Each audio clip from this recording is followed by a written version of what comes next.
Now, for people living in the area around the Newton Rec Center, this is a difficult time. Everyone's sitting on edge waiting for a break in the case. Joining me now to talk about this some more is Esmir Milavic, a blogger from Surrey 604. And we're joined on the phone tonight by Liz Walker from the Newton Community Association. Thank you both for being here. Thank you for the invitation. Liz, let me start with you on the phone. Tense times in the Newton area. Well, we've had tense times in the Newton area for a very long time now. This, of course, has increased anxiety, but for many of us that have been watching the decline in the area, we've been tense for a long while now. Explain to me, if you can, the decline in the area. Well, I raised my 3 boys here, and we used to go walking to the store and such. But now, over the past decade, you know, I've been threatened by hookers and drug dealers. My husband's been threatened. My son's been threatened by a drug dealer. We drive everywhere pretty much now because we don't feel safe on the street. I had a man charge at me one evening when I went shopping at the local grocery store. So, you know, it's just something now that, in a way, I've come to expect that I have to be vigilant. There's been a lot of activity in my neighborhood for the past decade or so. Esmir Milavic, let me ask you, City Council, Diane Watts, doing enough in this Newton area to make it safer for people? No. Even Councillor Barinder Sodi recently acknowledged that they didn't do enough. We had discussions about the situation in Newton over years and years now. Even in 2012, city organized town halls in Newton area, and people then said that the crime and transportation are the biggest problems. And now even we are going at this worse situation because this murder is something inexplicable. I can't find the words to describe this horrendous crime against an innocent mother in Newton area. It really is the last straw for a lot of people. Yes, and people are asking for action. People are not asking for new task forces, for new recommendations, for new talks. People are asking for action, for results ASAP, because we already have recommendations, and a couple of my colleagues, bloggers from Surrey and Metro Vancouver area, already pointed to that. So now we need only to implement that.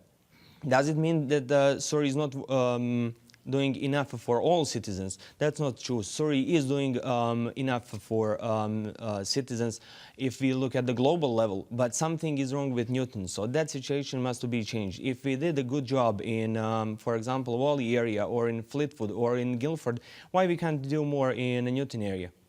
Liz Walker, is it a case where the problems that used to be in the Wally part of town have now moved into Newton? Yes, very much so, I think. The difference with Wally and Newton is that Newton has had historically a huge concentration of non-market housing for low-income families. And that's right in around the King George corridor in the Newton Town Centre, whereas Wally's different. It doesn't have that. And so what they've done is they've put all these people that bring risk to the community because they're going to all these social and correctional services in this area. But they haven't, and that puts low-income families at risk because it's harder for them to recover from, say, break-ins and things like that, auto thefts and that. And, you know, it's harder for them to get their families around safely. So that puts them at risk, and they haven't added the resources here that we need, like more police on the street, bicycle patrols and that, because we are serving not just people that have social issues or criminal issues in Newton, but we're servicing the entire community and sometimes south of Fraser. Liz, you deal with Surrey City Council on a fairly regular basis, I would imagine. What's your take on how councils reacted to the situation in Newton? Well, they finally said that they weren't going to put any more social services in Newton, and I'm very concerned that it's probably too little too late, because we have a huge project underway right now that's going to be housing court-ordered offenders and drug addicts right at 68th and King George Highway. And we tried to halt that project, but they ignored us at that time. And now it's being developed, and I really don't know what we're going to see as an outcome because it's expected to house 100 court-ordered offenders and drug addicts. And if they're successful, and they never did define success for me, they'll let them finish the last half of the project, which will be another 36 units. So we could be housing anywhere from 200 to 400 court-ordered offenders and drug addicts at 68th and King George Highway. And, you know, the record from when we looked at Welcome Home Society, there are other facilities, people left the program. So if they leave the program and they have no money, where do they go? If there's a warrant out for their arrest, how do they get out of here? Liz, let me ask you this, though. These people that are trying to get help or trying to get off drugs, trying to get clean, trying to do any number of things, they have to go somewhere. Well, that's right. And if you look at data, though, and the research, people that are trying to be rehabilitated, like offenders and that, their recidivism rate is much higher in poor areas than if they are being helped in an area that has higher income or is, you know, a better class of neighborhood or whatever. Yeah. They don't recidivate as much. So. And tough to convince sometimes the better neighborhoods to accept some of these services that are badly needed. Esmir, what online discussion right now about this crime? You said you had no words to describe it. Certainly someone online must have some sort of words. Well, people are saying exactly that we need emergency action in that area to contain this situation, to improve it fastly, because we know that we have a problem with transportation in Surrey as a city.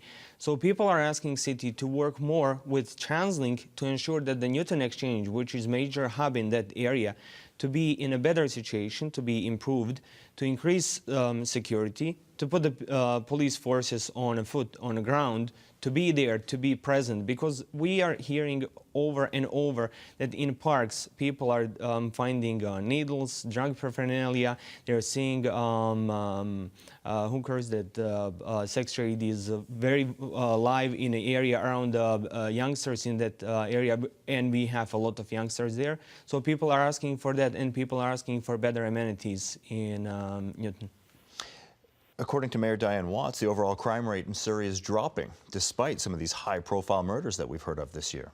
Yes, the overall crime rate is going down. That's a good thing. City of Surrey is doing a great job on that area, but something is need to be changed in segment of murders, because the last year ended up with 25, and this whole situation started on a Christmas of 2012 and continued through 2013. So something needs to be done as soon as possible. Could I just add something? Yeah, to go that? ahead. In that when we're talking crime rates, I have a problem with that, because, you know, when I hear from kids at school that they have a really high rate of drug dealing and drug abuse in the schools, I have to ask if this is that we've just redefined crime. And also, a lot of people, I've been a block watch captain for 10 years now. A lot of people tend not to report crime. They get tired of having to do it. And as I said before, it becomes part of your everyday. You sort of almost become accepting of it because you're so used to it. And so I'd really like to see some more in-depth statistics done, or something where it's much easier to report crime, because right now I've had to sit on the phone sometimes for 20 minutes to report a crime. Well, when it takes you that long, you're just not going to do it for every little thing that's happening that you probably should be doing it for. So I've been asking them to set up an email system where I can go down and just send them the latest of what's going to happen, because often they can't respond to what has just happened anyway. So, but it should go on record. Liz, we're almost out of time here. There's a community meeting on Monday, I understand. Can you quickly tell us about that?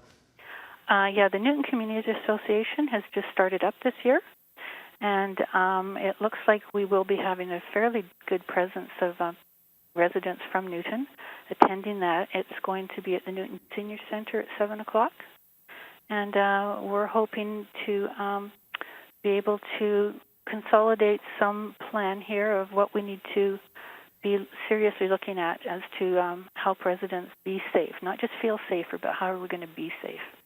I'm afraid we're going to have to leave it there. We're flat out of time. Esmir Milavic?